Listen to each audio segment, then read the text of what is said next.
সংবাদ সবাইকে স্বাগত জানাচ্ছি। আমি ফিরোজ তোহা। শুরুতেই সংবাদ শিরোনাম জানিয়ে দেব এই মুহূর্তে হাতে পাওয়া সর্বশেষ গুরুত্বপূর্ণ আপডেট। আন্তর্জাতিক সংবাদ। ইরান ইসরায়েল ফিলিস্তিনি ত্রিমুখী যুদ্ধ চলছে। শুরুতেই থাকছে গুরুত্বপূর্ণ সংবাদ। আলহামদুলিল্লাহ, ইসরায়েলের সামরিক স্থাপনা হিজবুল্লাহর ক্ষেপণাস্ত্র হামলা। ইসরায়েলের একাধিক সামরিক স্থাপনা লক্ষ্য করে ক্ষেপণাস্ত্র ও ড্রোন দিয়ে হামলা করেছে লেবানন ভিত্তিক সশস্ত্র গোষ্ঠী হিজবুল্লাহ। শুক্রবার এক বিবৃতিতে তারা এমন দাবি করেছে। এবারে জানাবো গাজা যুদ্ধ বন্ধের দাবিতে তেল আবিবে ফিলিস্তিনি এবং ইহুদিবাদীদের বিরল মিছিল। শান্তিকে হ্যাঁ বলুন, চুক্তিকে হ্যাঁ বলুন। বৃহস্পতিবার রাতে ইসরায়েলের তেল আবিবে এক বিরল শান্তি মিছিলে শত শত ফিলিস্তিনি এবং ইহুদিদের কণ্ঠে এমন স্লোগান শোনা গেছে। তারা ফিলিস্তিনের গাজা উপত্যকায় চলমান যুদ্ধ এবং সহিংসতা বন্ধের দাবি জানিয়েছেন। জানাবো ইরানকে মানচিত্র থেকে মুছে ফেলার হুমকি ডোনাল্ড ট্রাম্পের। ইরানকে পৃথিবীর মানচিত্র থেকে চিরতরে মুছে ফেলার হুমকি দিয়েছেন যুক্তরাষ্ট্রের সাবেক প্রেসিডেন্ট ডোনাল্ড ট্রাম্প। বৃহস্পতিবার নিজের সামাজিক যোগাযোগ মাধ্যম ট্রুথে এক পোস্টে তিনি এমন হুমকি দিয়েছেন। সংবাদ মাধ্যম আল আরাবিয়ার এক প্রতিবেদনে এ তথ্য জানা গেছে। এদিকে জর্ডানের পার্লামেন্ট ভেঙে দিলেন রাজা। আসন্ন নির্বাচনকে সামনে রেখে জর্ডানের পার্লামেন্ট ভেঙে দিয়েছেন দেশটির রাজা দ্বিতীয় আব্দুল্লাহ। বৃহস্পতিবার দেশটির পার্লামেন্টের নিম্নকক্ষ ভেঙে দেন তিনি। রাজকীয় আদালতের এই ঘোষণায় এই পদক্ষেপের কথা জানানো হয়েছে। এবং সর্বশেষ জানাবো গুরুত্বপূর্ণ আন্তর্জাতিক সংবাদের শিরোনাম। কোটা আন্দোলনের সহিংসতার জেরে বাংলাদেশ ছেড়ে চলে গেছে ৬৭০০ ভারতীয়। বৃহস্পতিবার ভারতের পররাষ্ট্র মন্ত্রণালয়ের সাপ্তাহিক ব্রিফিংয়ে এ তথ্য জানায় মন্ত্রণালয়ের মুখপাত্র রণধীর জয়সওয়াল। মুখপাত্র জানান, বাংলাদেশ থেকে এখন পর্যন্ত নিরাপদে নিজ দেশে ফিরে গেছে ৬৭০০-র বেশি ভারতীয়। অন্যদের নিরাপদ প্রত্যাবর্তনের জন্য ২৪ ঘণ্টা হেল্পলাইন চালু রেখেছে ভারতীয় হাইকমিশন এবং সহকারী হাইকমিশন। বাংলাদেশের চলমান ঘটনায় দেশটির অভ্যন্তরীণ বিষয়ে উল্লেখ করে রণধীর জয়সওয়াল বলেন, বাংলাদেশের ঘটনাবলীর দিকে ভারত তীক্ষ্ণ নজর রেখেছে। খুব শীঘ্রই বাংলাদেশের পরিস্থিতি স্বাভাবিক হবে বলে আশা প্রকাশ করে দেশটি। এতক্ষণ শিরোনাম শুনছিলেন, এবার বিস্তারিত।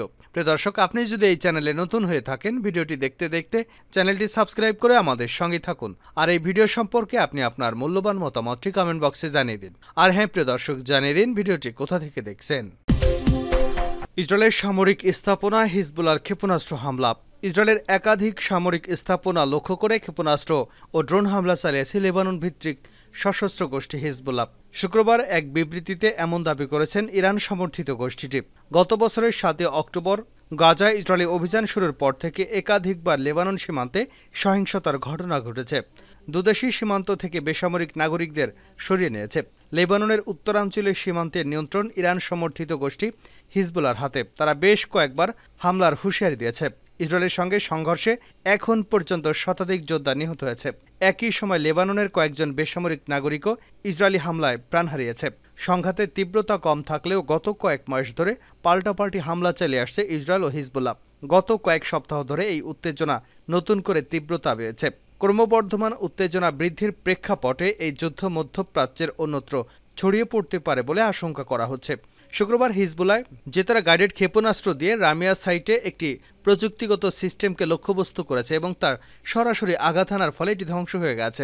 তারা আরও জানিয়েছে, তাদের যোদ্ধারা উপযুক্ত অস্ত্র দিয়ে হাদাব ইয়ারন সাইটের ভেতরে ইসরায়েলি সেনাদের একটি সমাবেশকে টার্গেট করে হামলা চালিয়েছে। গাজা যুদ্ধ বন্ধের দাবিতে তেল আবিবে ফিলিস্তিন এবং ইহুদিদের বিরল শান্তি মিছিল।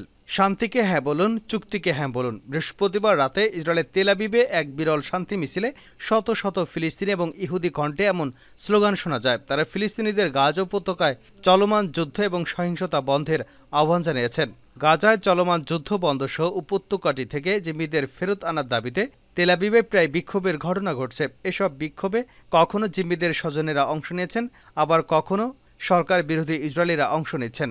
কখনো কখনো আরব ইহুদি শান্তি শিবিরের আয়োজনে বিক্ষোভ হয়েছে। ইসরায়েলের ৯৫% মানুষ বসবাস করে। এর মধ্যে ২০% আরব জাতীয় গোষ্ঠীভুক্ত, যাদের বেশিরভাগই ফিলিস্তিনি।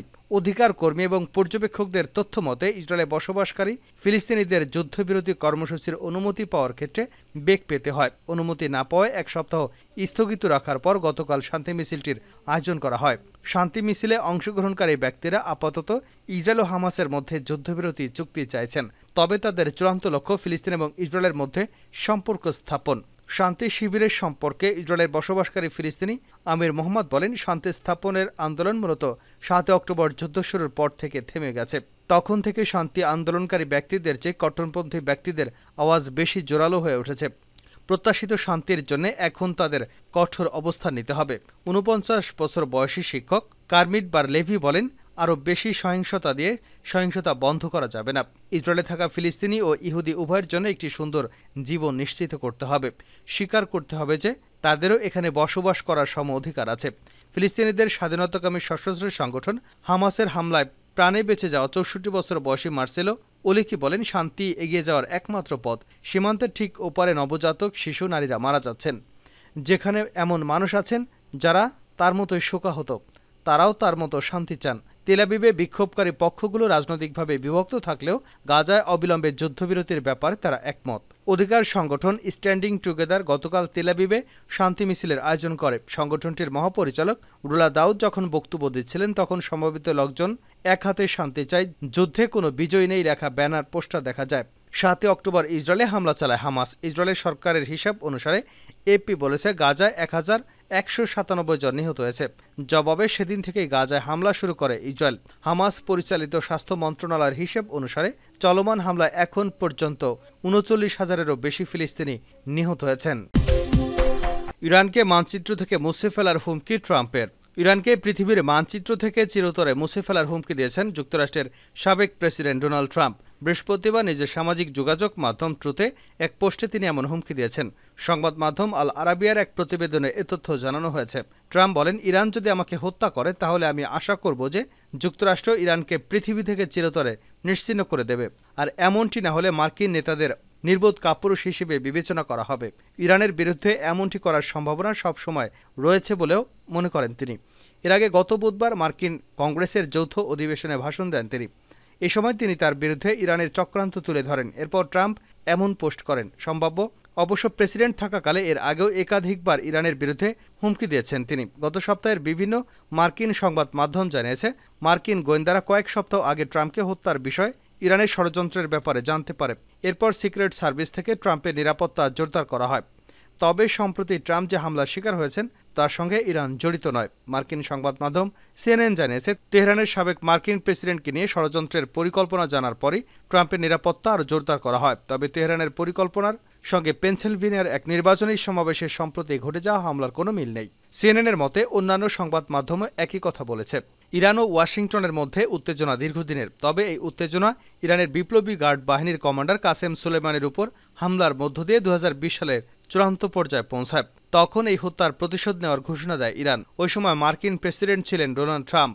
মার্কিন জাতীয় নিরাপত্তা পরিষদ জানিয়েছে, তারা বেশ কয়েক বছর ধরে ট্রাম্প প্রশাসনের সাবেক কর্মকর্তাদের বিরুদ্ধে ইরানের হুমকির বিষয়ে নজর রাখছে। ট্রাম্প এর আগেও ইরানের বিরুদ্ধে এমন হুমকি দিয়েছেন। ২০১৯ সালে তিনি বলেছিলেন, যুক্তরাষ্ট্রের কোনো কিছুর উপর ইরান হামলা করলে তাদের নিশ্চিহ্ন করে দেওয়া হবে। জর্ডানের পার্লামেন্ট ভেঙে দিলেন রাজা। আসন্ন নির্বাচনকে সামনে রেখে জর্ডানের পার্লামেন্ট ভেঙে দিয়েছেন দেশটির রাজা দ্বিতীয় আবদুল্লাহ। বৃহস্পতিবার দেশটির পার্লামেন্টের নিম্নকক্ষ ভেঙে দেন তিনি। রাজকীয় আদালতের এক ঘোষণায় এই পদক্ষেপের কথা জানানো হয়। ব্রিটিশ বার্তা সংস্থা রয়টার্সের প্রতিবেদনে বলা হয়, আগামী ১০ সেপ্টেম্বর দেশটিতে নতুন নির্বাচন অনুষ্ঠিত হবে। ১৩৮ আসনের বিধানসভায় ৪১টি আসন বণ্টনকারী নতুন নির্বাচনী আইনের অধীনে এই ভোট অনুষ্ঠিত হবে। সংবিধান অনুযায়ী সংসদের মেয়াদ শেষ হবার পূর্ববর্তী ৪ মাসের মধ্যে সংসদ নির্বাচন অনুষ্ঠিত হয়, যা নভেম্বরে শেষ হবার কথা রয়েছে। জর্ডানের পার্লামেন্টে ২ কক্ষ বিশিষ্ট রাজা কর্তৃপক্ষ নিযুক্ত সিনেট এবং প্রতিনিধি পরিষদ রয়েছে, যাদের মধ্যে হাউস অব রিপ্রেজেন্টেটিভ বা প্রতিনিধি পরিষদ পার্লামেন্টের নির্বাচিত নিম্নকক্ষ, সিনেটে বসে উচ্চকক্ষে। কোটা আন্দোলনের সহিংসতা, বাংলাদেশ ছেড়েছেন ৬,৭০০ ভারতীয়। কোটার সংস্কার আন্দোলনের সহিংসতায় বাংলাদেশ ছেড়ে নিজ দেশে চলে গেছে ৬,৭০০-রও বেশি ভারতীয় নাগরিক। বৃহস্পতিবার ভারতের পররাষ্ট্র মন্ত্রণালয়ের সাপ্তাহিক ব্রিফিংয়ে এ তথ্য জানায় মন্ত্রণালয়ের মুখপাত্র রণধীর জয়সওয়াল। মুখপাত্র জানান, বাংলাদেশ থেকে এখন পর্যন্ত নিরাপদে নিজ দেশে ফিরেছে ৬,৭০০-রও বেশি ভারতীয়। অন্যদের নিরাপদ প্রত্যাবর্তনের জন্য ২৪ ঘণ্টা হেল্পলাইন চালু রেখেছে ভারতীয় হাইকমিশন এবং সহকারী হাইকমিশন।